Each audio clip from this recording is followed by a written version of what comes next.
haftaning eng muhim voqealaridan biri shubhasiz Parijda ro'y berdi. Oltin to'p sovrini topshirildi. France Football sal tizimni o'zgartirdi.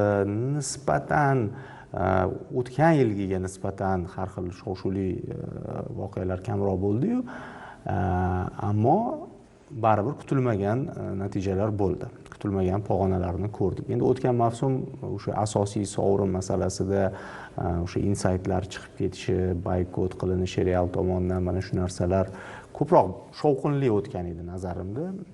Bu gal shovqin marosimdan oldin bo'ldi. Ya'ni bahs-munozaralar kim loyiqroq, Yamalmi yo bo'lmasa Dembele yoki hattoki Rafinha deguvchilar ham kam emasdi. Mana shunday sog'lom bahs bo'ldi. Tugagandan keyin deyarli barcha Dembeleni o'sha bu mavsumdagi natijalarini tan oldi. Biroq Barselona muxlislarida sal norozilik bo'ldi, chunki Pedri bilan Rafinha o'ziga loyiq bo'lmagan pastroq o'rinlarni egallashdi. Shu mavzuni gaplashmoqchimiz. Demak, Dembele oltin to'p sohibi. Bungacha nomzodlar qatorida ham bo'lmagan. Bungacha Dembele futbol omadsizlari qatorida edi. Xuddi Coutinho deymizmi, qisman Azar, Neymarda shunday davrlar bo'ldi va u qayta olmadi. Dembeleda ham shunday bo'ldi. Ya'ni Barselonaga o'tishi, jarohatlar seriyasi, o'ynay olmagani, keyingi mavsumda endi qaytayotgan joyida PSJdan taklif tushib birdaniga ketishi va Barsaga kelishidagi qimmat transferi doimiy ravishda unga aytib o'tilishi, yuziga solinishi, keyinchalik PSJga o'tganidan so'ng qandaydir bir halovat topgandek bo'ldi va mana oltin to'p darajasigacha yetdi. Birinchi savol. 1 yil oldin Dembele Barsadan ketayotganda shuni taxmin qilish mumkinmidi? O'zi ketishdan oldin Xavi zo'r gap gapirgan edi. Agar uni to'g'ri pozitsiyada o'ynatsa, u jahondagi eng zo'r futbolchi bo'la oladi degan. Lekin Dembeleni Barsa qo'ldan chiqarib bo'lgandi, chunki moliyaviy taraflama bilamiz, o'sha maosh to'lash limiti muammosi bor edi, tekinga ketib qolish xavfi bor edi. Shuning uchun 2024-yilgacha shartnomani uzaytirib, Barselonaga ozgina yaxshilik qilib ketdi. 50 millionga sotib oldi har qalay PSG. Ya'ni tekinga ketgandan ko'ra hech bo'lmasa sal yaxshilik qilib ketdi-da. Uni tarbiyalolmadi. Faqat Barselonadachi Messi bor edi, shuning uchun ham ko'proq fokus unga qaratilgandi. Yoshligi sal e'tibor kamroq deb aytiladi, tan olish kerak. Hatto Pedri deyman. Dembeleni o'zi ham gap intervyuda aytgandi.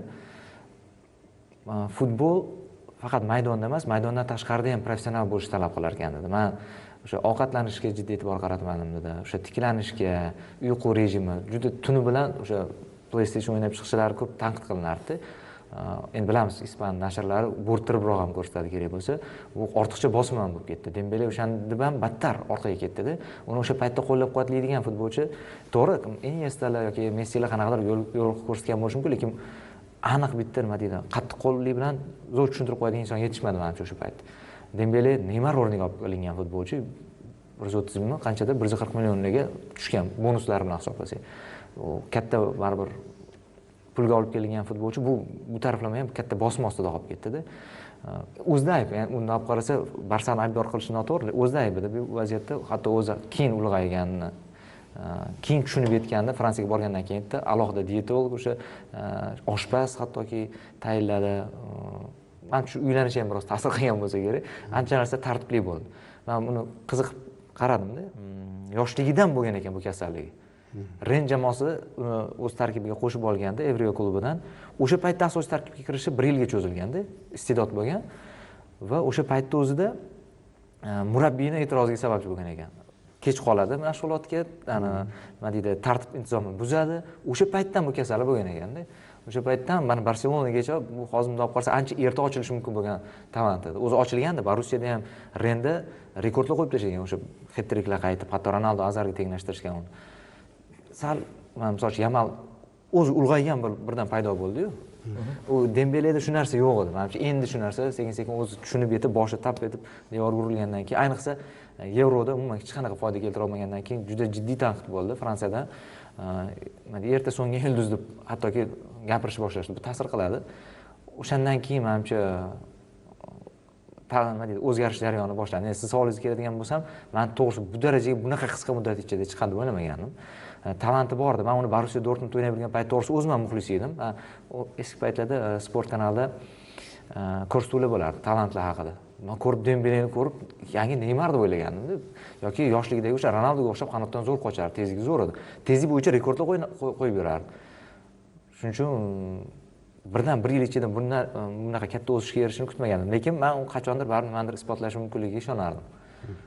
Taraflarni agar olib boradigan bo'lsak va endi har xil sabablarga ko'ra u Barselonada o'zi eng yoqtirgan klub, o'zi xohlab borgan jamoasi Barselona. O'sha yerda o'zini ko'rsatish kerak edi. U faqat har xil sabablar bo'ldi. Jarohatlar qiynadi, to'g'ri, lekin jarohatdan tiklanishda o'zida ayb bo'ldi. Barselonadan bir tarafdan omadi kelmadi bu taraflama, undan unumli foydalana olmadi va ikkinchidan o'zini ham aybi bu yerda bor. Orif, demak, Dembele oltin to'p sohibi. Ko'pchilikka bu sal g'alati tuyulyapti. O'sha Hasan ham sabablarini keltirib o'tdi.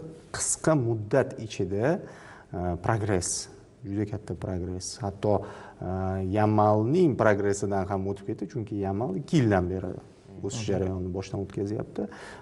Dembeleda maksimum 1,5 yil. Agar Barselonada oxirgi paytlarda sekin-sekin o'sha qaytib asosiy tarkibga kirishni inobatga oladigan bo'lsa, 1,5 yildan beri mana shunday progress kuzatilyapti. Oltin to'p ovoz berish jarayonlarini bu mavsum haqqoniy o'tdi desak bo'ladimi? Ha, haqqoniy o'tdi desa bo'ladi. Hali menimcha kesimda e'lon qilinmadi. Ovozlar kim qancha, kimga ovoz berdi. Insaytlarga ko'ra orada yo'qmi? The Best'daman-ku. Oltin to'p alohida bo'lsa. Insaytlarni aytmoqchisiz. Orada farq katta ekan. Ya'ni Dembele va Yamal. Endi ochig'i meni nazarimda Barselona futbolchilari bir-birlarini o'sha nima deydi, bir-birlarining ovozlariga balki ta'sir etib qo'ygan bo'lishi mumkin. Endi unaqa desak, PSG futbolchilari ham juda ko'pligini tashkil qiladi. Lekin men Dembelega o'zim mana o'zingiz ham so'raganingizda aytgandimki, Dembele ya'ni oltin to'p olish tarafdori edim. Ya'ni masalan Yamal olsa ham xafa bo'lmasdim va buni mantig'ini tushunardim. Lekin Dembeleni ko'proq mos deb o'ylardim. Nega? Chunki u o'sha taxminan o'tgan yilning oktyabr-dekabr oyidan boshlab ko'rsatgan o'yini juda raqamlarda ham yaxshi. Ayniqsa u fevralga kelib, fevralda ya'ni odatda PSG jamoasi qiynaladigan vaqtda juda ham jamoani joniga ora kirdi. Ya'ni ichki chempionatda aytib o'tirmaymiz, Chempionlar Ligasida. Yodingizda bo'lsa, PSG liga bosqichida qolib ketishi mumkin edi. Ya'ni Chempionlar Ligasini yutgan jamoa liga bosqichida qolib ketishi mumkin edi va Manchester Cityga qarshi uchrashuv burilish nuqtasi bo'lib bergan. U o'yin, undan keyingi o'yinlar, boshqa uchrashuvlarda Usmon Dembele baribir yaxshi harakat qildi va o'sha jamoani yetakchisi sifatida ko'rindi. Lekin uni progressida murabbiy shaxsi muhim rol o'ynadi deb o'ylayman. Agar Dembele Flick kelgan vaqtda Barselonada bo'lganda o'sardi deb o'ylayman. Lekin taqdirni qarangki, u agar Flick kelgan vaqtda biz Dembele qolganida Barselonada biz bilmaymiz, Yamal chiqarmidi yoki Dembele chiqarmidi. Ular bitta pozitsiya futbolchilari. Rafinha ham bor. Ya'ni shu pozitsiya vakillari, Rafinha ham shu qanot futbolchi, lekin majburlikdan o'tadi va yaxshi o'tadi chap qanotga ham. Shu nuqtai nazardan olib qaraydigan bo'lsak, murabbiy Luis Enrique shaxsi juda muhim. O'zi Barselonaga uni o'tishini istashi, tabiiyki Pepni Barselonasi, Luis Enriquening Barselonasidan shakllanganda, ya'ni o'sha Barselona tizimli Barselona. Undan keyin Valverde ishladi, boshqa aniq Kuman ishladi, Xavi ishladi. Bular o'zi mana nomi ham aytib turibdi. Undan keyingi oldin karyerasi ham aytib turibdi. Na Pep, na Enrique. U Enriquega jamoasiga boryapti va mening nazarimda ana shu murabbiy shaxsi hal qiluvchi bo'ldi. Uni ishontira oldi. U to'purarga aylandi. Biz shunaqa davr bo'ldiki, o'sha men eslagan davrlarda Dembele striker pozitsiyasida o'ynadi. Ya'ni sof hujumchi pozitsiyasida o'ynadi. Fransiyada ham aytishdi, asr nima deydi, o'zgarishi. O'zi PSJni juda yoqtiraverishmaydi Fransiyaning ichida, lekin o'tgan mavsumdagi PSJni yoqtirib qolishdi. Chiroyli o'ynadi, go'zal o'ynadi va har bitta ijrochisi bor edi. Lekin adolat nuqtai nazaridagi savol qo'yiladigan bo'lsa, menimcha, masalan, o'tgan mavsum bilan solishtiradigan bo'lsak, yoki shunaqa mavsumda bo'lganki, umuman absurd deb hisoblanadi. Ko'p muxlislar tomonidan oltin to'p absurd berildi deb hisoblanadi. Men aytib o'tirmayman, lekin bu mavsum solishtiradigan bo'lsak, juda normal o'tdi. Futbolchilar ham yaxshi qabul qildi. Ikkita nomzod zalda edi. Bilmadim, Yamalni balki seni olish ehtimoli yuqori deb chaqirib olishganmi. yoki senga mukofot bor deyishganu qaysi mukofotligini aytishmaganmi ko'pani oldi-yu baribir yana. Lekin nima bo'lganda ham Dembele olganida men mantiqsizlik, haligi absurdni ko'rmayapman. Yamal olganda ham ha normal dirdim. Rafinha olganda ham hattoki qabul qilsa bo'lardi. Rafinha 5-o'rinda Pedrini, Rafinhani bilmayman, lekin Pedriga men biror o'zim uchun qanaqadir mantiq izladim. Ya'ni ovoz beruvchi roliga qo'yib ko'rdimda, o'zimga o'xshagan insonlarni ko'paytirdim. Masalan, deylik 100 dan ortiq shunaqa odam. Nimaga asoslangan bo'lishligi mumkin? O'zi Pedrini qismati baribir uni pozitsiyasi-ku. Rodri mana o'tgan mavsum e'tirof etildi, lekin bu qanchadan keyin e'tirof etildi. Men nazarimda Pedrini o'rniga Vitinha ko'tarilib qoldi. Vitinha ham o'sha pozitsiya vakili va Vitinha solishtiradigan bo'lsak, qolish meni ham mavsum o'tkazdi Pedridan. Biz shunchaki ko'proq biz o'sha nima deydi, kamsitilganlar oldida bo'lishni, kuchsizlar oldida bo'lishni xohlaymiz-da. Men ham Pedrini 11-o'rniga qo'shilmayman. Lekin Vitinhaning 3-o'rni bu xuddi Rodrining oltin to'p olgani bilan bir xilda, chunki Vitinha gol urmadi. Vitinha qora ish qildi-da, u assist beradigan futbolchi emas, u qora ish qiladigan futbolchi va o'sha qora ish qiladigan futbolchi ushlaydi. Bu meni xursand qildi. Dembele oltin to'p olishi bu menga shaxsan shu davrni eslatdiki, go'yo Ribery oltin to'p oldi. Shunaqa zo'r mavsum o'tkazadigan futbolchilar bo'ladi, bitta mavsum otadi, titul qo'lga kiritadi, zo'r o'yin ko'rsatadi, lekin u payt Ronaldo, Messi bor edi, iloji yo'q edi. Endi bular yutgandan keyin hech kim hech narsa deya olmasdi.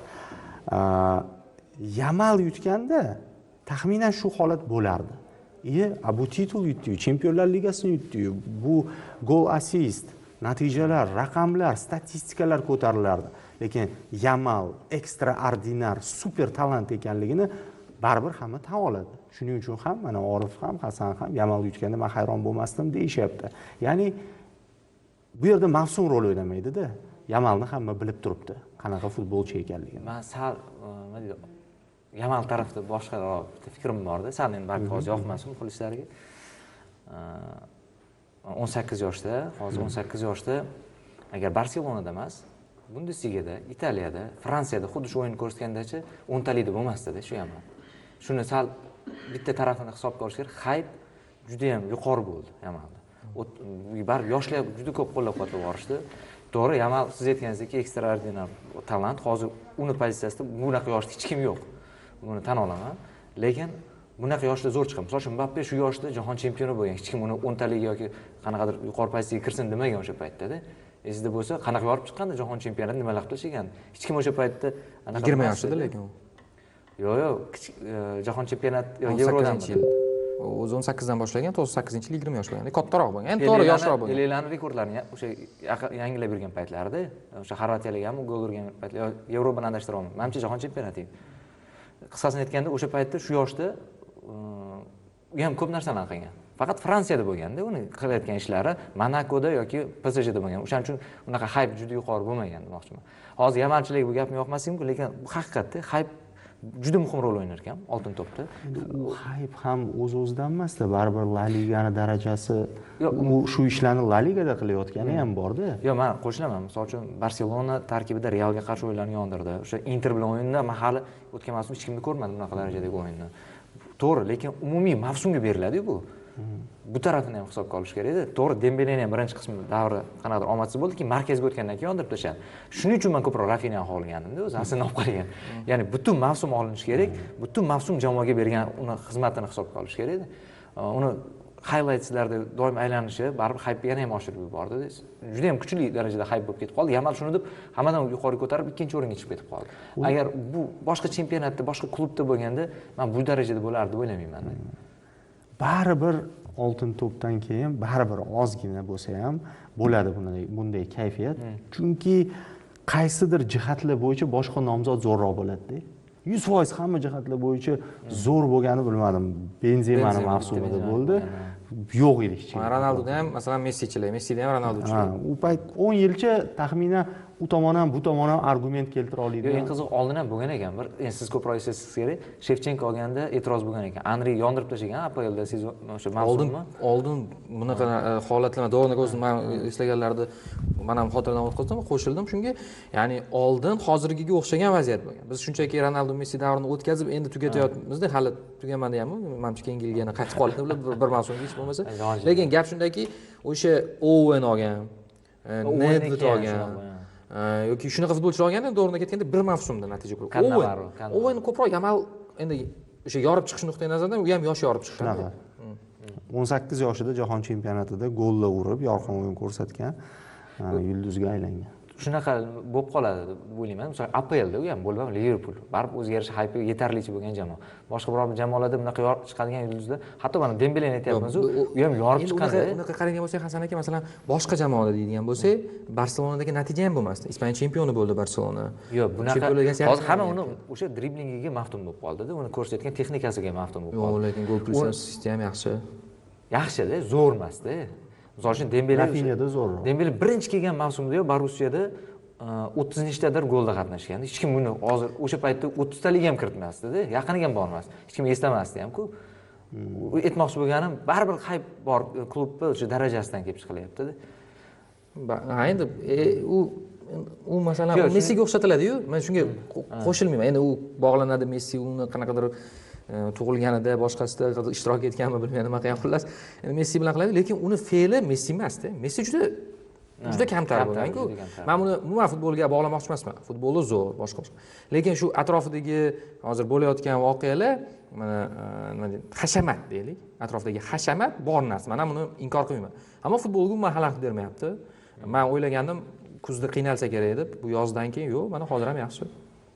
Hozir men o'zi ikkalasidan bittasini olishni ko'proq aniq qilgandim. Ya'ni Dembele yoki Rafinha. Hatto Salah ham men uchun hozirgi Yamaldan yuqoriroq haqli edi. Yo'q, sovrin. Asosiy faktor sovrin bo'lib qoldi. Endi Salahsiz karyerasi uchun bermoqchisizda, to'g'rimi? Yo'q. Salah o'tgan mavsumi bitta Rafinha undan o'tdi, xolos. Salah hatto tomoshoboblik bo'yicha Yamaldan qolishmadi. APLdagi uni o'sha birinchi mavsum o'tgan mavsumda tark etdi Chempionlar Ligasini. Shu-da mana. Va Salah yo'q bo'lib qoldi shu o'yinda. O'sha to'g'ridan-to'g'ri raqobatchiga qarshi o'yinda yo'q bo'lib qoldi-da. Shunchaga qarshi o'yin. Yo, aytmoqchi bo'lganim, unda ham hayp nima deydi, kimdan tashqari chempionat darajasi baland edi. Yarim finallarda chiqib ketganda Salah sal yuqoriroq ham bo'ladi. Hatto men uni statistikasi Yamaldan ham kerak bo'lsa, nima teparoq turishga arzirdi. APLda gol plus pastda zo'r o'yin. Ya'ni Yamalning haypi o'zidan ustun bu mavsum. Bu juda katta rol o'ynab qoldi. Ikkitalik ikkinchi o'ringacha ko'tarilib ketishiga bu katta ta'sir qildi demoqchiman. Haypmikan yo o'sha ma'lum bir darajaga chiqib joylashib mustahkam o'tirgan. Chunki Messini, Ronaldoni ba'zi oltin to'plari ham Messi bo'lgani uchun Ronaldo. O'sha Riberyni har doim misol qo'yamiz. Hozir mana Messini bekor va o'sha paytda hamma aytadi, nimasiga bahsman? Futbol mutaxassislari shunaqa deydi. Sardorlar bor-ku, misol ko'pincha e'tiroz qilishadi. Bizning terma jamoada ham sardorlar Messini yoki kimnidir belgilaydi-yu, mavsum uncha zo'r bo'lmaganmiz. Bu dunyoning eng zo'r o'yinchisi bo'ldi deydi. Shunaqa darajaga chiqmadimi hali?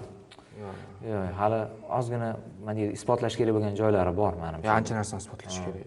Keyin baribir ko'pchilik Messi muxlislari hozir Yamal tomon bo'lgan. Men sezaman o'sha ijtimoiy tarmoqlardan ham Ronaldochilar Mbappe tomon bo'lgan, misol uchun-da.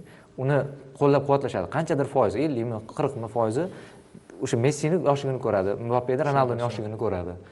Baribir o'sha armiya ham qo'shildi, Yamalga qo'shimcha va yoshlar armiyasi. Bu 18-17 yoshda porlab chiqqandan keyin o'sha avlod hozir ham ijtimoiy tarmoqda o'tiradigan avlod. Zoomerlar. Bu bir tarafdan nima deydi, yaxshi hamdir balki. O'zgarish yaxshi tomon, plyus tomonlari ham bor. Biroq hozirgi o'rinni egallagan o'rni isbotlash masalasida Yamal hali ko'p ish qila oladi deb o'ylayman. Ya'ni qilish kerak. To'g'ri, u Yevropa chempioni bo'ldi jamoasi bilan va juda katta hissa qo'shdi. Buni o'sha Mbappeni o'xshatsa bo'ladi. Men shunchaki yoshda e'tiroz edi. Jahon chempionati 2018 da Mbappe 20 yoshda bo'lgan. To'g'ri, 19 dan 20 ga o'tganmas bo'lgan. Yamal yoshroq ham uddaladida. Bitta farqi mana Yamal 2026-yilda u o'shanda ham 20 yosh bo'lmaydi. O'shanda ham 19 yosh bo'ladi. Qo'rqinchli, endi u natijasi nima bo'lishini ko'ramiz. Men aytmoqchi bo'lganim, Yamal hali terma jamoasida qilish kerak bo'lgan ishlar bor. Yamal hali Barselona Chempionlar Ligasini yutmadi. Ming o'sha Interga qarshi uchrashuvda zo'r o'ynagani bilan va qolib ketdi-yu jamoa. Ya'ni bu yaxshi-ku karyera nuqtai nazaridan.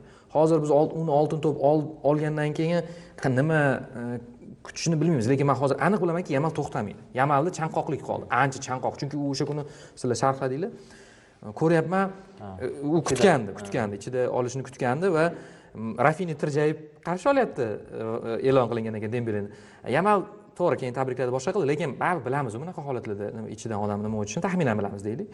Va meni nazarimda u chanqoq va u bu yil Barselona bilan Chempionlar Ligasini yutish uchun o'ynadi. Yaxshi ham bo'ldi menimcha. Hozir bu yanada yuqori ko'proq, men ham shunaqa pozitsiyadaman. Ya'ni yaxshiroq bo'ldi biz uchun. Yamal o'zi uchun ham, chunki bizga Yamaldek futbolchi kerak hali. To'g'rimi? Tomoshabin sifatida uni futboldan ko'proq o'sishi uchun. Ronaldo Messi darajasiga o'rnashib oldimi deb savol berdingiz-ku? Yo'q, u hali. Keyin ko'pchilik undan juda ham nima Z avlod dedingiz-ku, shunda qanaqa ta'rif berishni bilmay turdim. Hatto yozishni boshlashdi. Messidan zo'r, Ronaldodan zo'r. Ularga hali yetishiga ancha bor deb o'ylayman. U Messini bir o'zi butun jamoani tortib qanaqa olib chiqib ketardi yoki Ronaldo. Hali u darajani ko'rmaganda, menimcha real o'yinda ko'rish kerak edi. Uni highlights boshqa narsada. Birdan uni yuqoriga qo'yib yubordi. Hatto Mbappeni yuqoriga qo'yib yubordi. Hali mana necha yildan beri o'ynayotgan bo'lsa, Mbappeni, misol uchun shuncha goli boshqasi bilan Jahon Chempionligi ikkinchi final bilan uni hech kim ko'tarib qo'ymayapti. Nimaga? Chunki Messi, Ronaldoda yillar borda. Hech bo'lmasa 10 yil o'ynasin bular, 10 yil. 10 yil masalan, hozir Yamal 24-yil chiqib keldimi? 2034-yilgacha biz Yamalni stabil ko'raylik. Jahon chempioni boshqa Chempionlar Ligasida ko'raylik. Ana undan keyin Messi, Ronaldo desa bo'lar. Endi bilmadim. Demak, Rafinha masalasini endi Orif aytdi. Misol uchun u yerda Vitinha katta rol o'ynadi. Vitinhaning mavsumi, o'zi umuman PSJning mavsumi, Dembele mana shunday mexanizm orasida sal bo'lsa ham ajralib turgani uning katta yutug'i.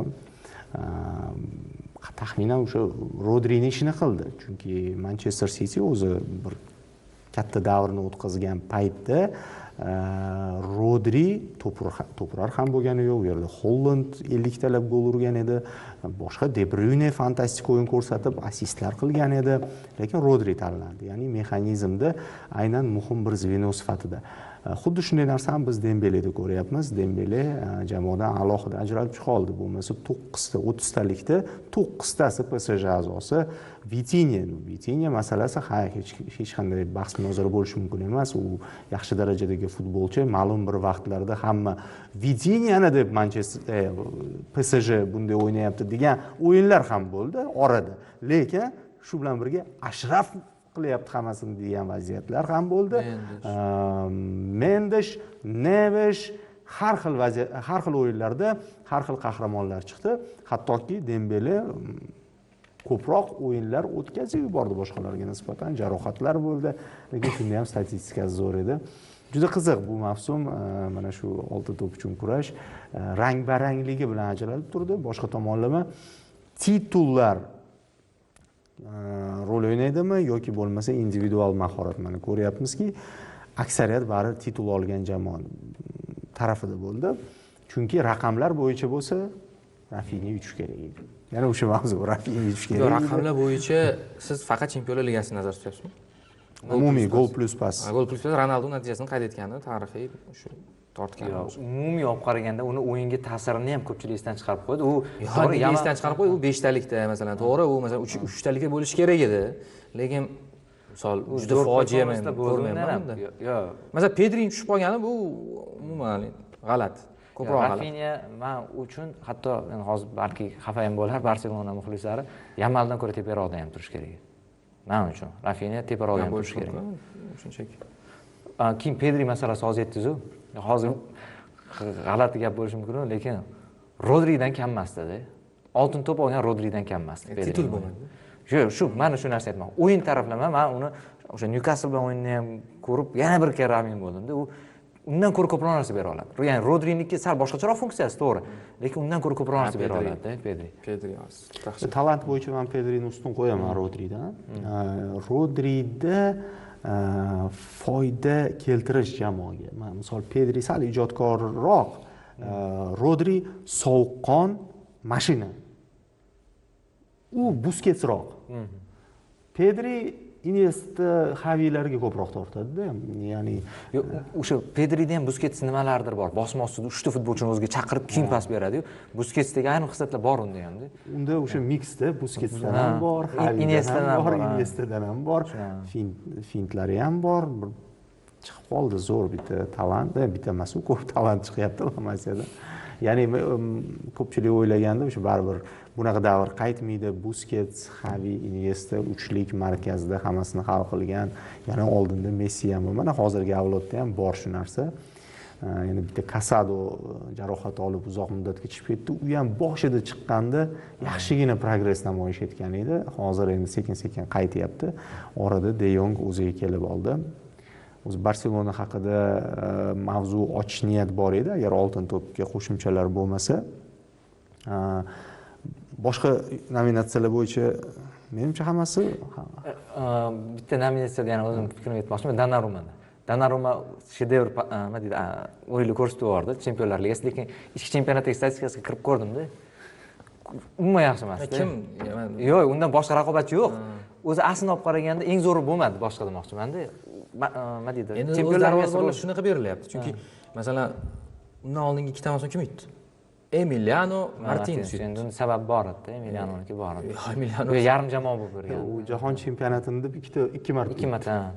To'g'ri, unisi ham ta'sir. Masalan, men Emiliano Martinesga hech qanaqa g'arazim To'g'ri, yo'q, lekin oxirgi ikki mavsumniki sal nima yaqqol ajralib turgan darvozabon bo'lmadi. bo'lmadi-da o'zim bunday olib qaraganda. Jahon chempioni effekti deb, jahon chempioni bo'ldi, ikkita sovrin. Endi o'sha Kolo Muani seyvi deylik.